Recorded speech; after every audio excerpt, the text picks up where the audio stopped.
like in the heat of the revival in Pensacola?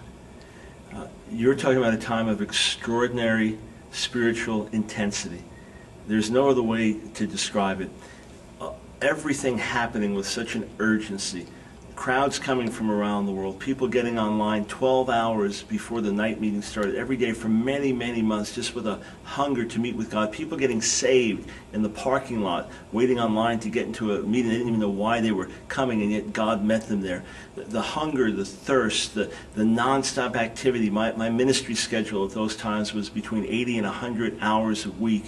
Just unrelenting, experiencing God in a deeper, more profound way, just the joy of His presence. You feel like you're living in a dream, seeing these things happening that you've prayed for and longed for so many years. Now they're happening in front of your eyes, transform lives, and then people in the school being equipped and sent out, and the testimonies.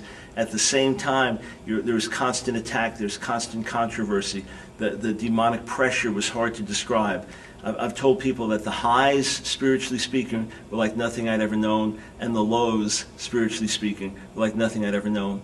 And in retrospect, you think, oh, if we'd instituted this to help other leaders, or if we had worked this out or that, well, it's so hard in the midst of everything because of the intensity. It's like you're in a boat, you're out in the ocean, you've got the waves pounding, you've got 20, 30-foot waves coming, you've got the wind blowing, and all you can do is basically keep that boat going in the right direction, or not even that, just stay afloat.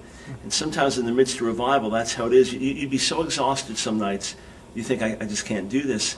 And then you'd say, hey, you don't know how long this is going to last. The famous Leonard Ravenhill quote, the opportunity of a lifetime must be seized during the lifetime of the opportunity. You don't know how long this is going to last.